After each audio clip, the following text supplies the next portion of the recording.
Hi guys! Welcome back to my channel! Welcome for another video! So, nandito na naman po tayo sa labas ng Pilipinas. At may mga pagbabago na pong nagaganap sa Pinas at lalo na po sa NAIA. Marami na po tayong nababalitaan ng mga dagdag singilin sa NAIA. Ng mga sasakyan sa NAIA tinaasan matapos pamunuan ng pribadong sektor ang paliparan. Maging ang singil sa parking ng mga eroplano tataas din, kaya damay ang presyo ng plane ticket. Nasa frontline ng balitang yan si Gerard de la Peña. Mas malaki ang eroplano, mas malaki ang kailangang bayaran sa parking sa NAIA.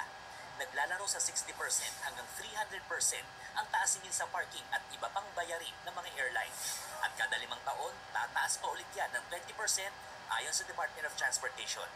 Ang dahilan niyan, to be able to generate revenue, no? Especially the concessionaire, for them to be able to finance the infrastructure requirements, no?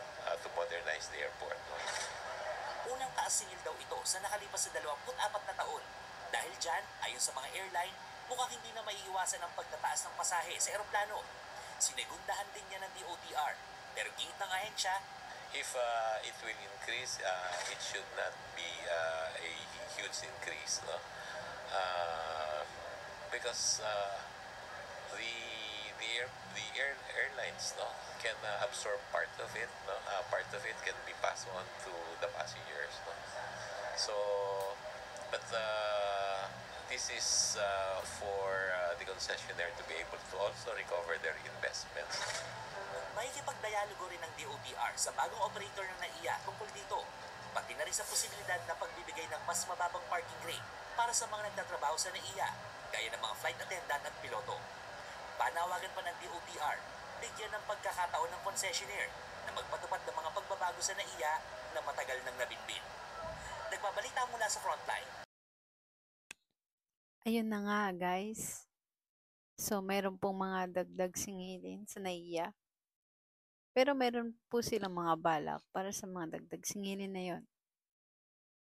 Pinakita po nila ang kanila pong mga plano ng mga improvements dating sa loob ng NAIA at sa seguridad at sa kanilang parking. Basta na pupunta sa NAIA dahil sa paglobo ng singil sa parking. Pati ang mga empleyado ng airport na madalas magdamagan din mag-park, damay na sa taas singil. Nasa frontline ng balitang yan si Gerard de la Peña. Maraming motorista ang nabulaga sa unang araw ng pagpapatupad ng taas singil sa parking fee sa NAIA kanina.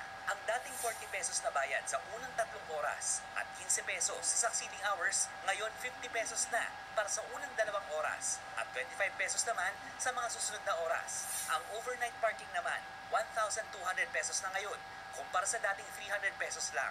Paliwanag ng Manila International Airport Authority na siyang regulator ng NAIA. Bahagi ito ng concession agreement nila sa San Miguel Corporation na private operator na ngayon ng airport. Kontrolado pa rin naman daw ng MIAA ang parking rate sa unang 2 oras. Tinaasan ito dahil mahigit 2 dekada na raw nang huling itaas ang parking fee. Pero hindi lang daw usapin ng kita ang pagtataas ng singil sa parking. Marami raw itong malulutas na problema, gaya ng kakulangan sa parking space at congestion o pagsisikip sa paligid ng terminal.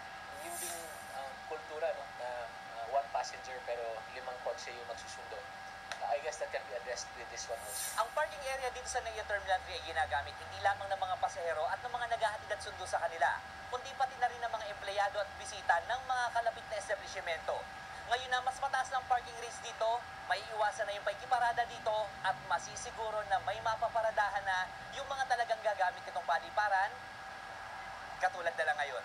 Ikinagulat naman ng mga nagpunta sa NAIA ang pagtataas ng parking fee. Kaya si Eric mukhang hindi na raw paparada sa airport kahit aminadong mahirap humanap ng ibang parking. Medyo may kataasan nga kasi kung ilang oras ka titigil dito. Pero ilang araw pa lang naman ngayon ang taas singil sa parking fee. Pwede naman daw pag-aralan ng pagkakaroon ng hiwalay na parking fee para sa mga flight attendant, piloto at ibang empleyado na madalas overnight kung mag-park ng kanilang sasakyan.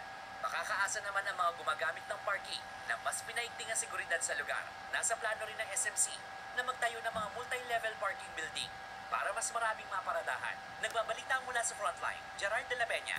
Siyempre, sa mga dagdag gastos asahan po natin ang malaking improvement na magaganap sa NAIA. Sa mga updates, sa mga bagong information, subscribe lang po kayo para po sa mga updates, sa mga bagong information. Subscribe lang po kayo sa mga bagong videos na i-update ko at bagong information. Yun lang guys. Ingat. God bless.